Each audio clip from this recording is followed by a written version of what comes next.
تبارك الذي بيده الملك وهو على كل شيء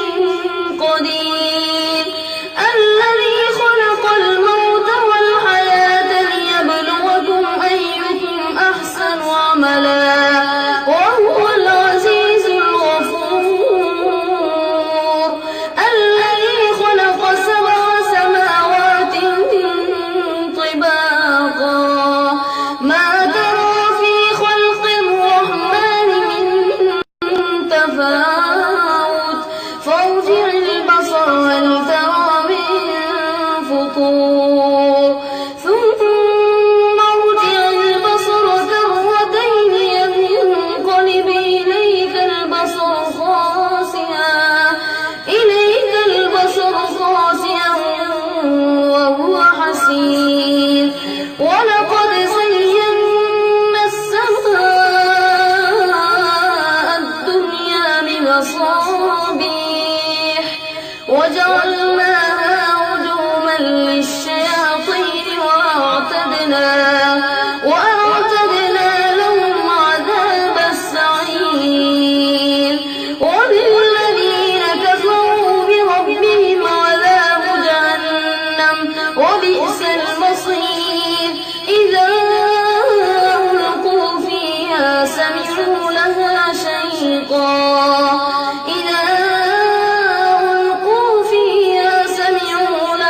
شهيقا وهي تفور تكاد تميز من الغيظ كلما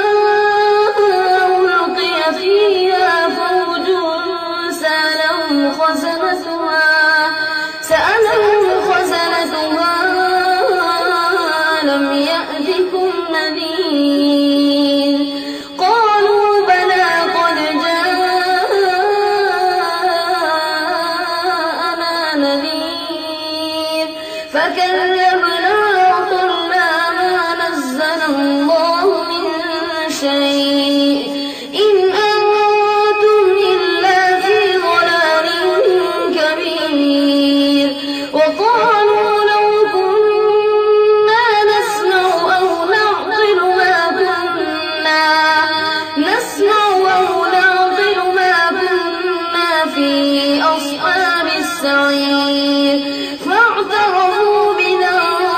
بذنبهم فسحقا لأصحاب السعير إن الذين يخشون ربهم بالغيب لهم مغفرة وأجر كبير وأسروا قولكم أو اجهروا به إنه عليم بذات الصدور ألا يعلم من خلق وهو اللطيف الخبير هو الذي جعل لكم الأرض ذلولا فامشوا في مناكبها وكلوا من رزقه وإليه النشور أأمنتم من في السماء أن يخسف بكم الأرض فإذا هي تمور أم أمنتم من في السماء أن يرسل عليكم حاصبا فستعلمون كيف نذير ولقد كذب الذين من قبلهم فكيف كان نكير أولم يروا إلى الطير فوقهم صافات ويقبض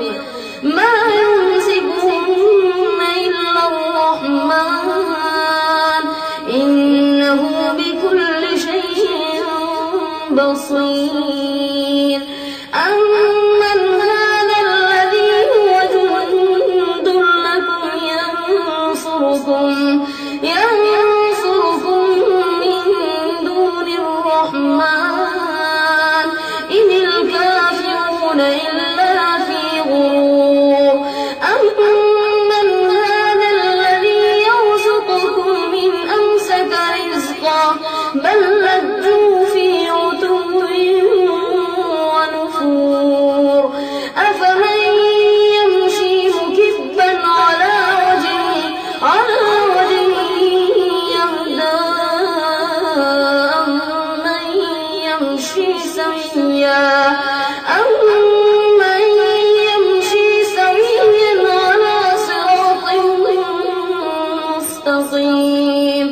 قل هو الذي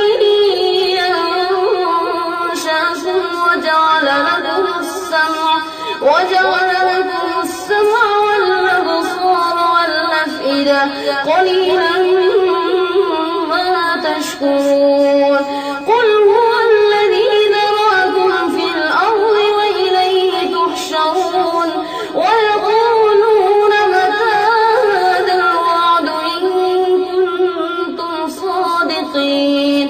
قل إنما العلم عند الله وإنما أنا نذير مبين فلما رأوه زلفة سيئت وجوه الذين كفروا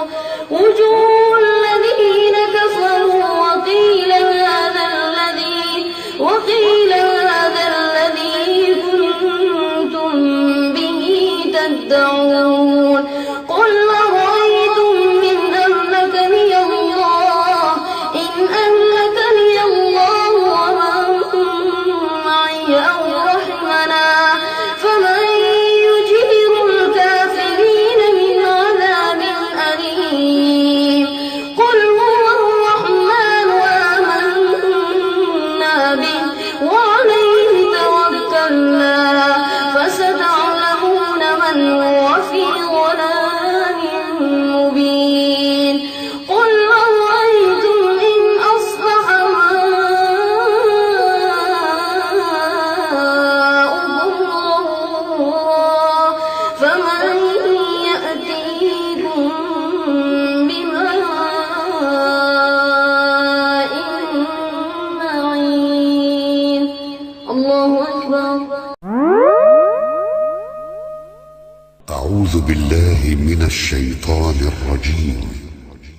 بسم الله الرحمن الرحيم.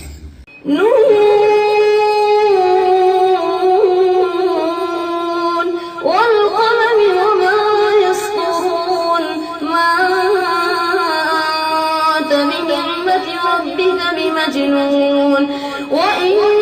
لك لأجرا غير ممنون وإنك لعلى خلق عظيم فستبصر ويبصرون بأيكم المفتون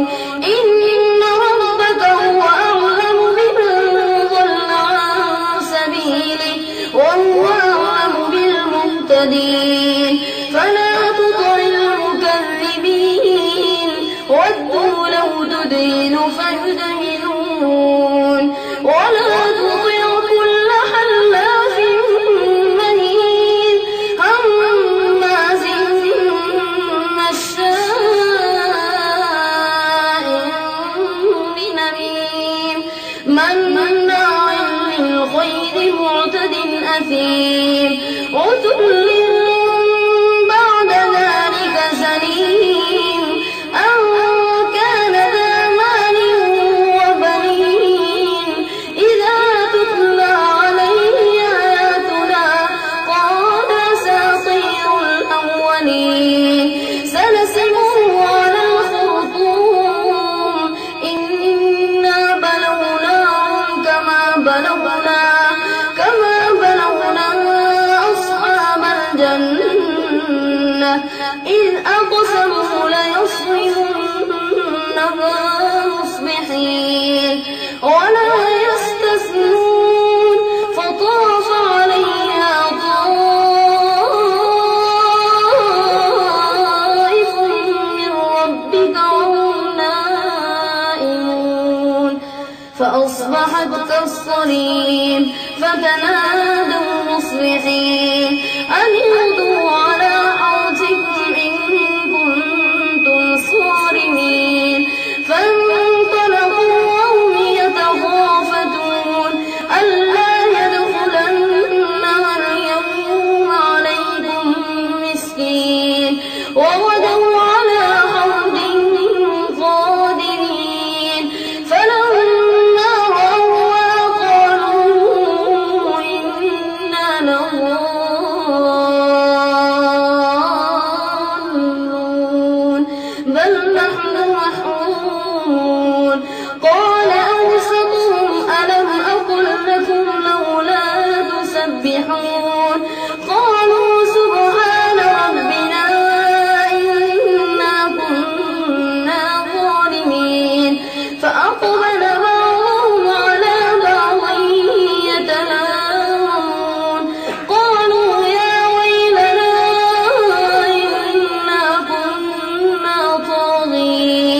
عسى ربنا أن يبدلنا خيرا منها إنا إلى ربنا راغبون كذلك العذاب ولعذاب الآخرة أكبر لو كانوا يعلمون إن للمتقين عند ربهم جنات النعيم أفنجعل المسلمين كالمجرمين ما لكم كيف تحكمون أم لكم كتاب فيه تدرسون إن لكم فيه لما تخيرون أم لكم أيمان علينا بالغة إلى يوم القيامة إن لكم لما تحكمون سلهم أيهم بذلك زعيم أم لهم شركاء فليأتوا بشركائهم إن كانوا صادقين يوم يكشف عن ساق ويدعون إلى السجود فلا يستطيعون خاشعة أبصارهم ترهقهم ذلة وقد كانوا يدعون إلى السجود وهم سالمون فذرني ومن يكذب بهذا الحديث سنستدرجهم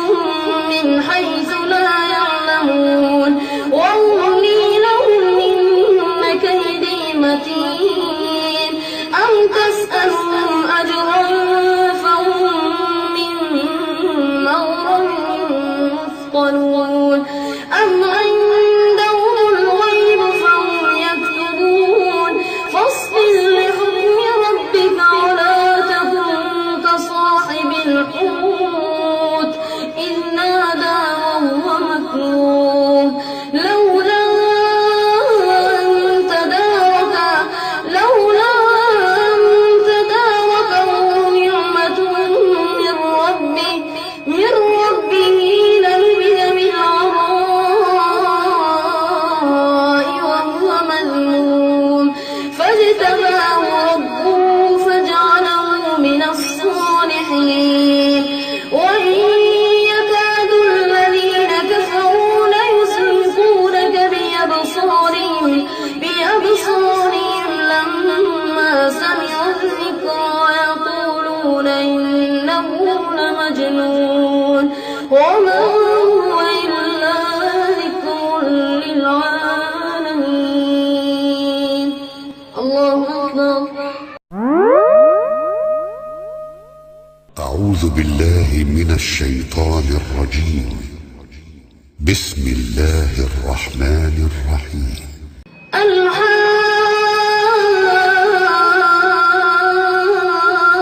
الحاقة ما الحاقة وما أدراك ما الحاقة كذبت ثمود وعاد بالقارعة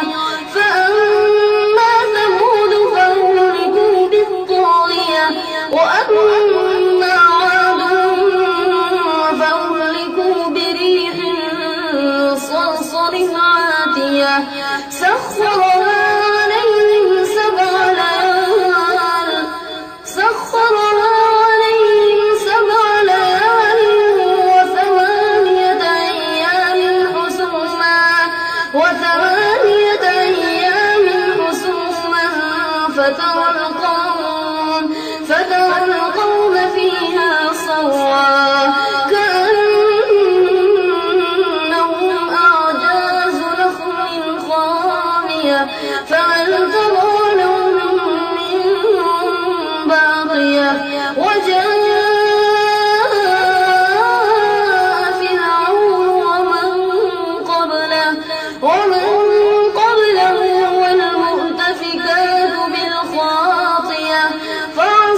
وحملت الأرض والجبال فدكتا دكة واحدة فيومئذ وقعت الواقعة وانشقت السماء فهي يومئذ واهية والملك على أرجائها ويحمل عرش ربك فوقهم يومئذ ثمانية يومئذ تعرضون لا تخفى منكم خافية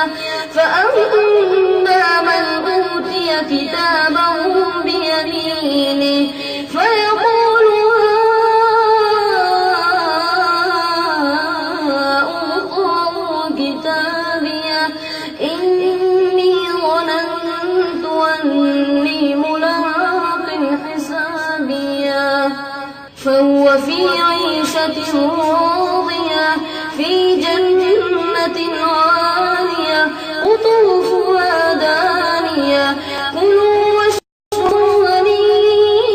هنيئا بما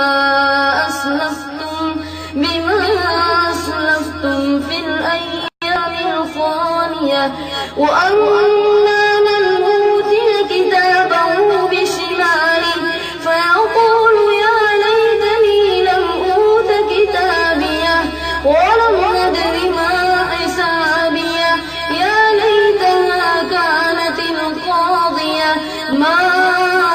أغنى عني ماليه هلك عني سلطانيه خذوه فغلوه ثم الجحيم صلوه ثم في سلسلة ذرعها 70 ذراعا فاسلكوه إنه كان لا يؤمن بالله العظيم ولا يحض على طعام المسكين فليس له اليوم هاهنا حميم ولا طعام إلا بالغسلين لا يأكله إلا الخاطئون فلا أقسم بما تبصرون وما لا تبصرون إنه لقول رسول كريم وما هو بقول شاعر قليلا ما تؤمنون ولا بقول كاهن قليلا ما تذكرون تنزيل من رب العالمين ولو تقول علينا بعض الأقاويل لأخذنا منه باليمين ثم لقطعنا منه الوتين فما منكم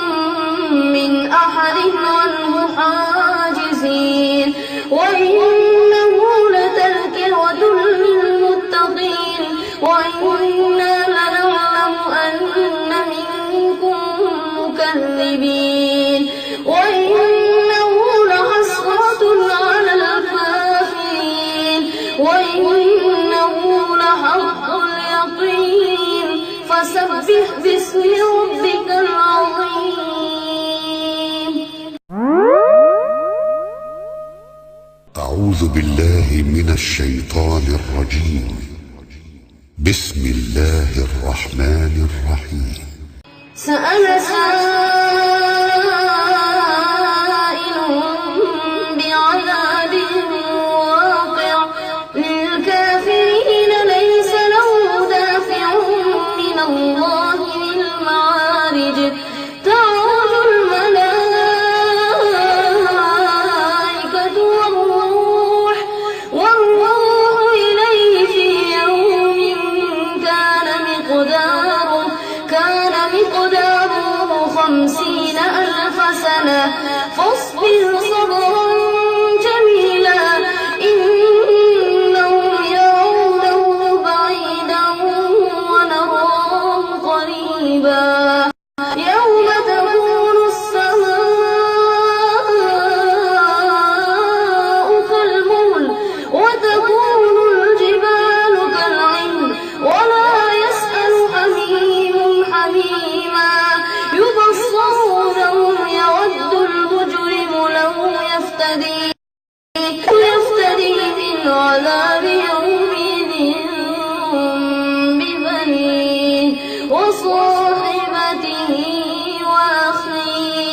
وفصيلته التي تؤويه ومن في الأرض جميعا ثم ينجيه كلا إنها لظى نزاعة للشوى تدعو من أدبر وتولى وجمع فأوعى إن الإنسان خلق هلوعا إذا مسه الشر جزوعا وإذا مسه الخير منوعا إلا المصلين الذين هم على صلاتهم دائمون والذين في أموالهم حق معلوم للسائل والمحروم والذين يصدقون بيوم الدين والذين هم من عذاب ربهم مشفقون إن عذاب ربهم غير مأمون والذين هم لفروجهم حافظون إلا على أزواجهم أو ما ملكت أيمانهم فإنهم غير ملومين فمن ابتغى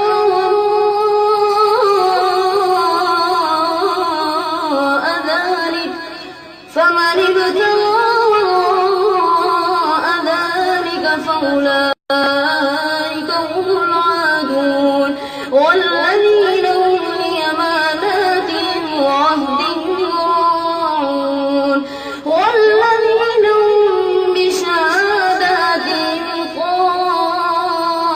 قائمون والذين هم على صلاتهم يحافظون أولئك في جنات مكرمون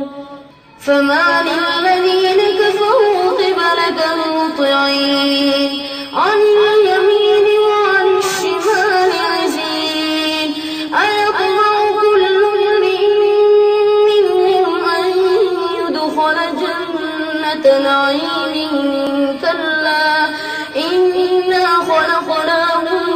مما يعلمون فلا أقسم برب المشارق والمغارب إنا لقادرون على أن نبدل خيرا منهم وما نحن بمسبوقين فذرهم يخوضوا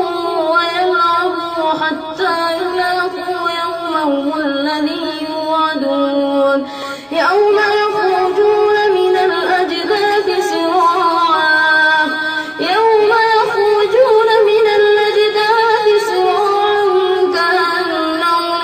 كأنهم إلى نصب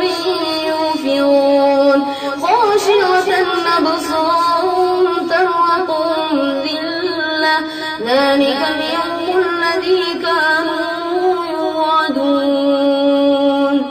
الله أكبر. أعوذ بالله من الشيطان الرجيم. بسم الله الرحمن الرحيم. إنا أرسلنا نوحا إلى قومه أن أنذر قومك من قبل أن يأتيهم عذاب أليم قال يا قوم إني لكم نذير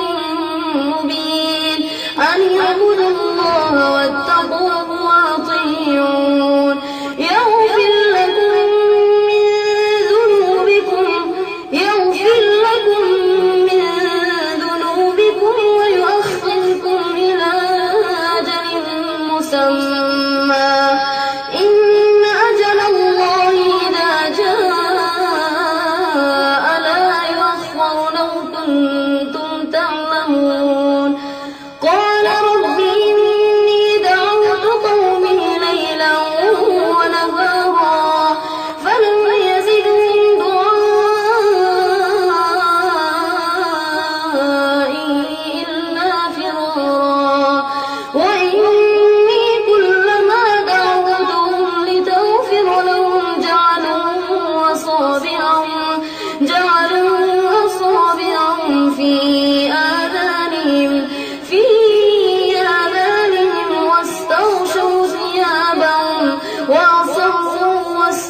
واستكبروا استكبارا ثم إني دعوتهم جهارا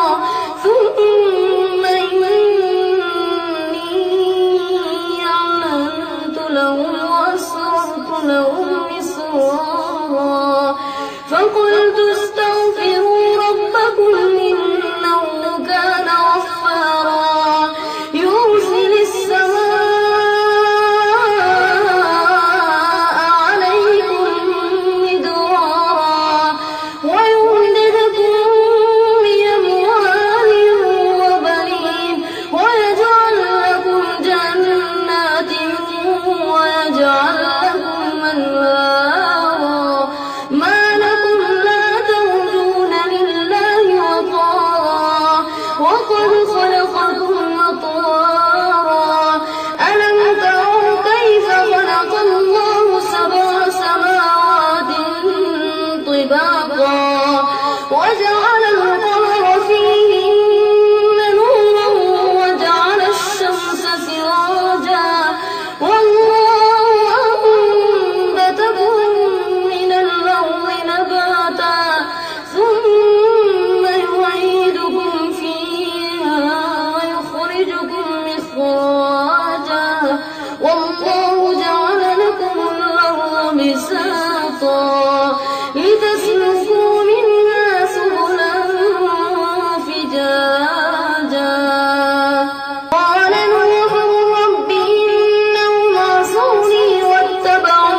واتبعوا من لم يزده ماله وولده إلا خسارا ومكروا مكرا كبارا وقالوا لا تذرن آلهتكم ولا تذرن ودا ولا سواعا ولا يغوث ويعوق ونسرا وقد أضلوا كثيرا ولا تزد الظالمين إلا ضلالا مما خطيئاتهم أغرقوا فأدخلوا نارا فلم يجدوا لهم من دون الله أنصارا وقال نوح رب لا تذر على الأرض من الكافرين ديارا إنك إن تذرهم يضلوا عبادك ولا يلدوا إلا فاجرا كفارا رب اغفر لي ولوالدي ولمن دخل بيتي مؤمنا وللمؤمنين والمؤمنات ولا تزد الظالمين إلا تبارا الله أكبر. أعوذ بالله من الشيطان الرجيم. بسم الله الرحمن الرحيم. قل أوحي إلي أنه استمع نفر من الجن فقالوا إنا سمعنا قرآنا عجبا يهدي إلى الرشد فآمنا به ولن نشرك بربنا أحدا وأنه تعالى جد ربنا ما اتخذ صاحبا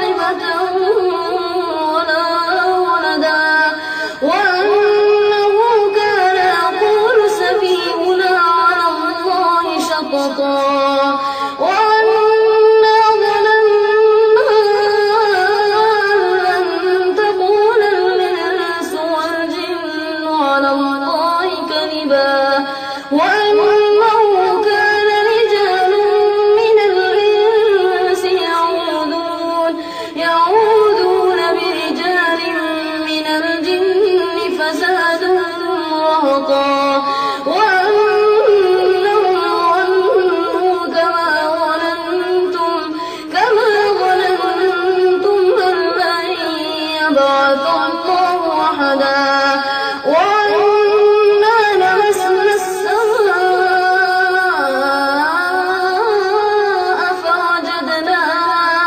فوجدناها ملئت حرسا شديدا وشربا وأنا كنا نقعد منها مقاعد للسمع فمن يستمع الآن يجد له شهابا رصدا وأنا لا ندري أشر يريد بمن في الأرض أم أراد بهم ربهم رشدا وأنا منا الصالحون ومنا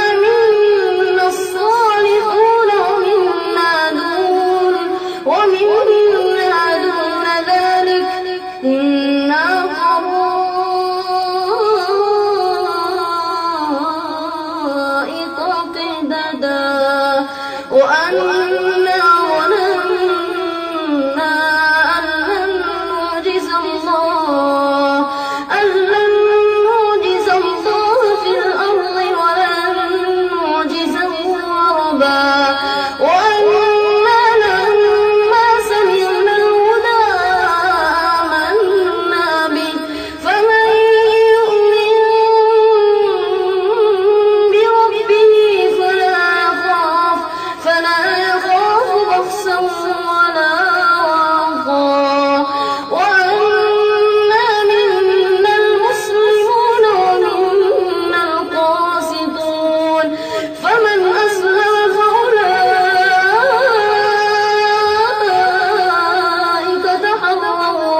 بالله من الشيطان الرجيم.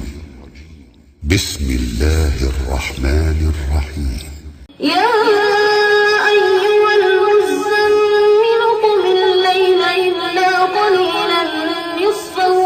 وانقص منه قليلا أو زد عليه ورتل القرآن ترتيلا إنا سنلقي عليك قولا ثقيلا إن ناشئة الليل هي أشد وطئا وأقوم قيلا إن لك في النهار سبحا طويلا واذكر اسم ربك وتبتل إليه تبتيلا رب المشرق والمغرب لا إله إلا هو فاتخذه وكيلا واصبر على ما يقولون واهجرهم هجرا جميلا وذرني والمكذبين أولي النعمة ومهلهم قليلا إن لدينا أنكالا وجحيما وطعاما ذا غصة وعذابا أليما يوم ترجف الأرض والجبال وكانت الجبال كثيبا مهيلا إنا أرسلنا إليكم رسولا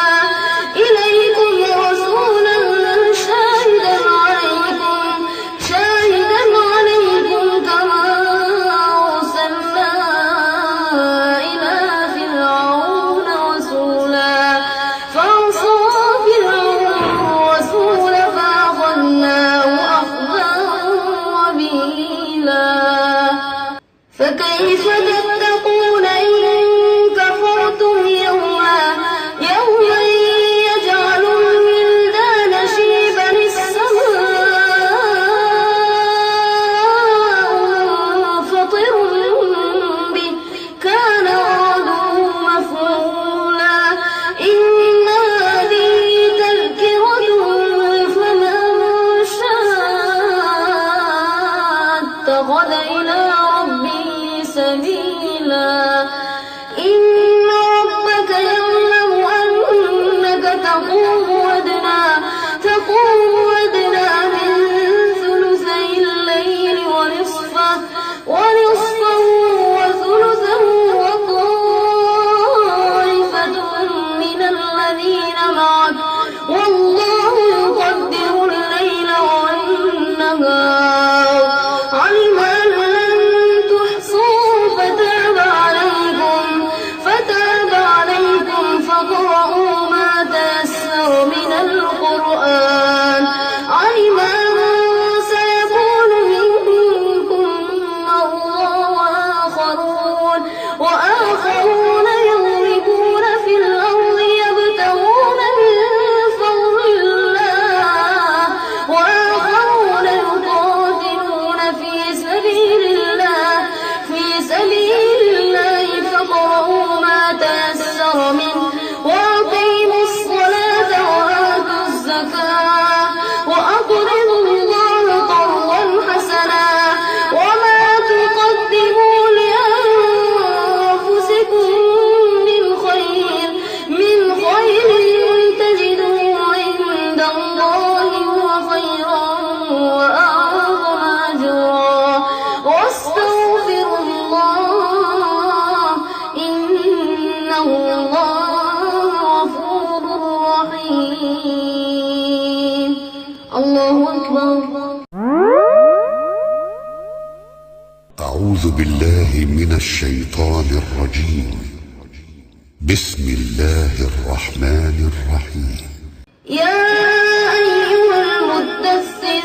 قم فأنذر وربك فكبر وثيابك فطهر والرجز فاهجر ولا تمنن تستكثر ولربك فاصبر فإذا نقر في الناقور فذلك يومئذ على الكافرين غير يسير ذرني ومن خلقت وحيدا وجعلت له مالا ممدودا وبنين شهودا ومهدت له تمهيدا ثم يطمع أن أزيد كلا إنه كان لآياتنا عنيدا سأرهقه صعودا إنه فكر وقدر فقتل كيف قدر ثم نظر ثم عبس وبسر ثم أدبر واستكبر فقال إن هذا إلا سحر يؤثر إن هذا إلا قول البشر سأصليه سقر وما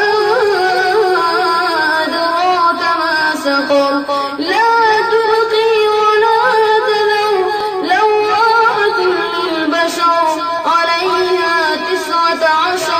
وما جعلنا أصحاب النار إلا ملائكة وما جعلنا عدتهم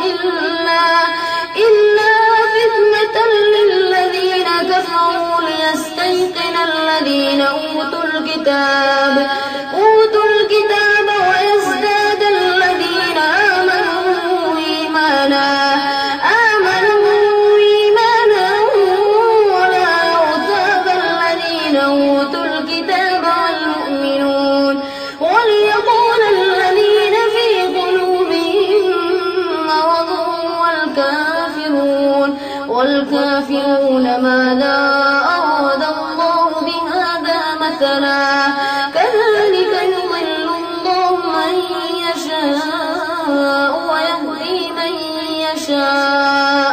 وما يعلم جنود ربك إلا هو وما هي إلا ذكرى للبشر كلا والقمر والليل إذ أدبر والصبح إذا أسفر إنها لإحدى الكبر نذير للبشر لمن شاء منكم أن يتقدم أو يتأخر كل نفس بما كسبت رهينة إلا أصحاب اليمين في جنات يتساءلون عن المجرمين ما سلككم في سقر قالوا لم نك من المصلين ولم نك نطعم المسكين وكنا نخوض مع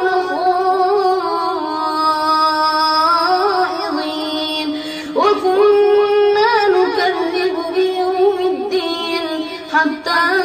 أتانا اليقين فما تنفعهم شفاعة الشافعين فما لهم عن التذكرة معرضين كأنهم حمر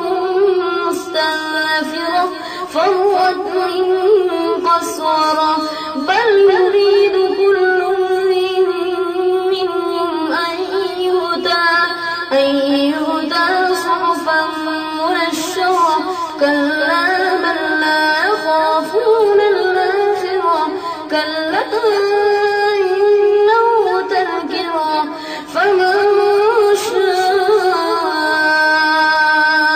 شاء ذكره وما يذكرون إلا أن يشاء الله هو أهل التقوى وأهل المغفرة الله أكبر أعوذ بالله من الشيطان الرجيم بسم الله الرحمن الرحيم لا أقسم بيوم القيامة ولا أقسم بالنفس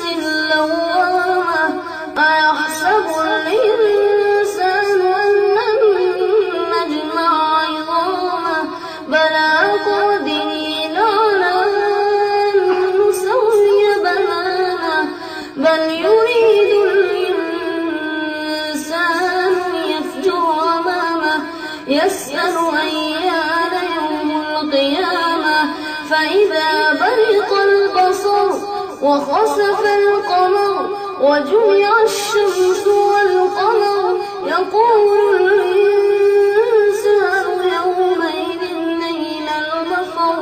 كلا لا وزر إلى ربك يومئذ المستقر ينبأ الإنسان يومئذ بما قدم وأخر بل الإنسان على نفسه بصيرة ولو ألقى معاذيره لا تحرك به لسانك لتعجل به إن علينا جمعه وقرآنه فإذا قرأناه فاتبع قرآنه ثم إن علينا بيانه كلا بل تحبون العاجلة وتذرون الآخرة وجوه يومئذ ناظرة إلى ربها ناظرة ووجوه يومئذ باسرة تظن أن يفعل بها فاقرة كلا إذا بلغت التراقي وقيل من راق وظن أنه الفراق والتفت الساق بالساق إلى ربك يومئذ المساق فلا صدق ولا صلى ولكن كذب وتولى ثم ذهب إلى أهله يتمطى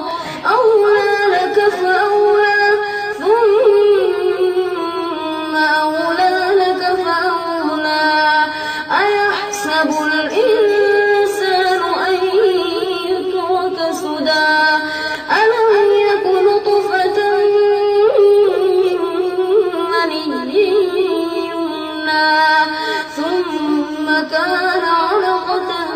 فخلق فسوى فجعل منه الزوجين الذكر والأنثى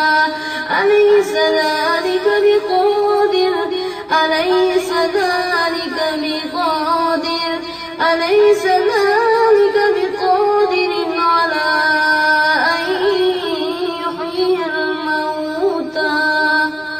الله أكبر. أعوذ بالله من الشيطان الرجيم. بسم الله الرحمن الرحيم. هل أتى على الإنسان حين من الدهر لم يكن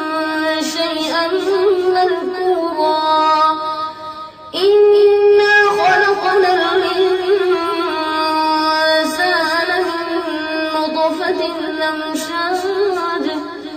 من نطفة أمشاج نبتليه فجعلناه سميعا بصيرا إنا هديناه السبيل إما شاكرا وإما كفورا إنا أعتدنا للكافرين سلاسل وأغلالا وسعيرا إن الأبرار يشربون من كأس كان مزاجها كافورا عينا يشرب بها عباد الله عينا يشرب بها عباد الله عينا يشرب بها عباد الله يفجرونها تفجيرا يوفون بالنذر ويخافون يوما كان شره مستطيرا ويطعمون الطعام على حبه مسكينا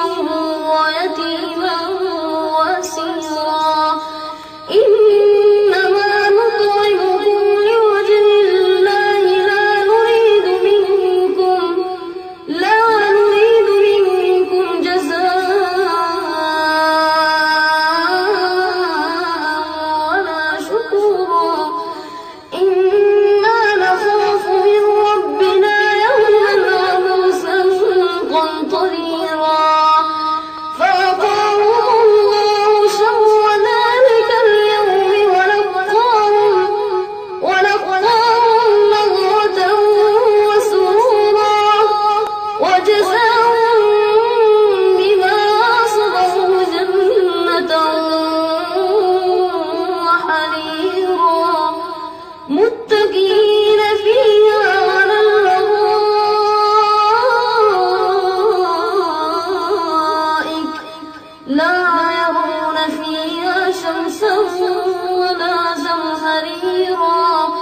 ودانية عليهم ظلالها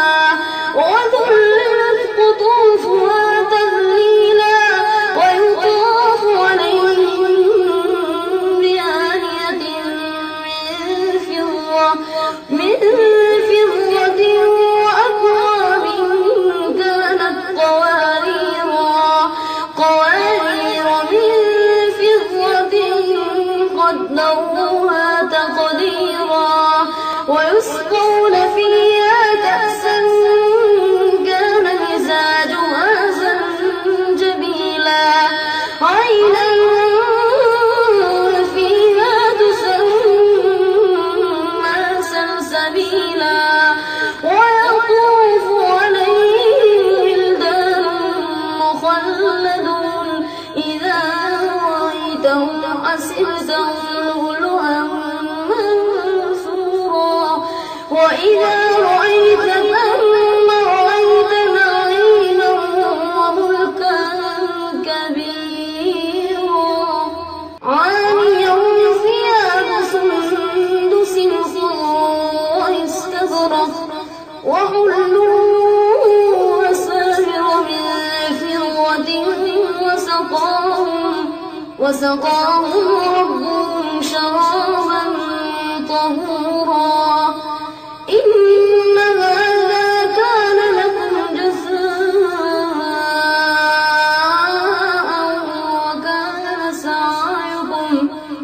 وكان سعيكم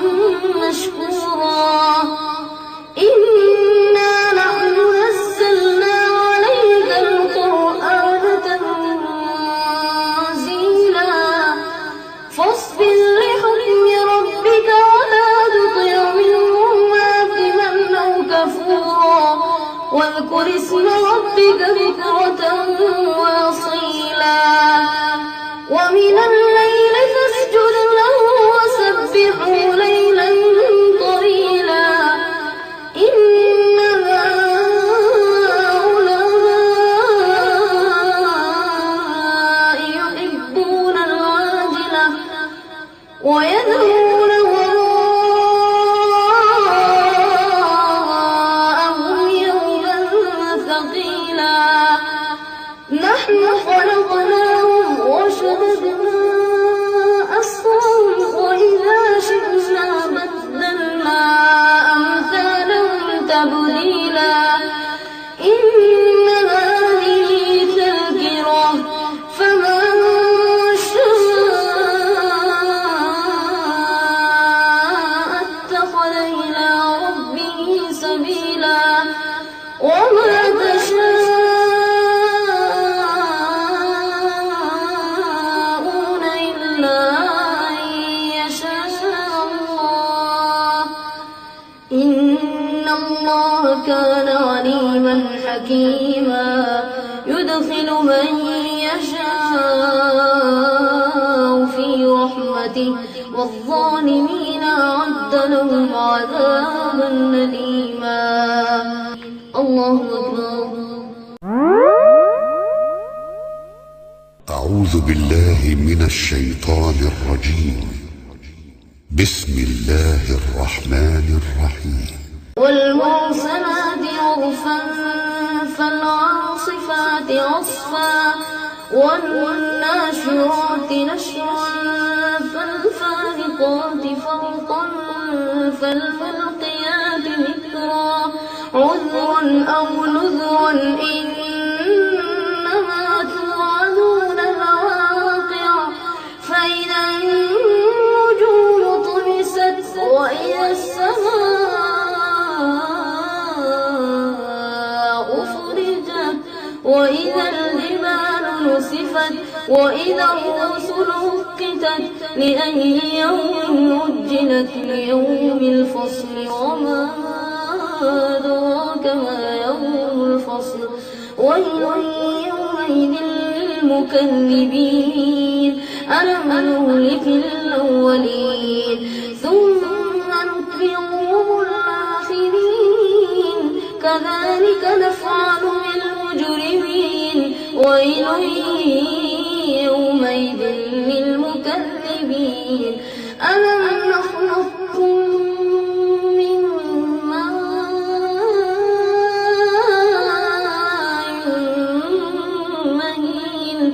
فجعلناه في قرار مكين إلى قدر معلوم فقدرنا فنعم القادرون ويل يومئذ للمكذبين ألم نجعل الأرض كفاتا أحياء وأمواتا وجعلنا فيها رواسي شامخات وأسقيناكم ماء فراتا ويل يومئذ للمكذبين انطلقوا إلى ما كنتم به تكذبون انطلقوا إلى ظل ذي 3 شعب لا ظليل ولا يغني من اللهب إنها ترمي بشرر كالقصر كأنه جمالة صفر ويل يومئذ للمكذبين هذا يوم لا ينطقون ولا يؤذن لهم فيعتذرون ويل يومئذ للمكذبين هذا يوم الفصل جمعناكم والأولين فإن كان لكم كيد فكيدون ويل يومئذ للمكذبين إن المتقين في ظلال وعيون وفواكه مما يشتهون كلوا واشربوا هنيئا بما كنتم تعملون إنا كذلك نجزي المحسنين ويل يومئذ للمكذبين كلوا وتمتعوا قليلا إنكم مجرمون ويل يومئذ للمكذبين وإذا قيل لهم اركعوا لا يركعون ويل يومئذ للمكذبين فبأي حديث بعده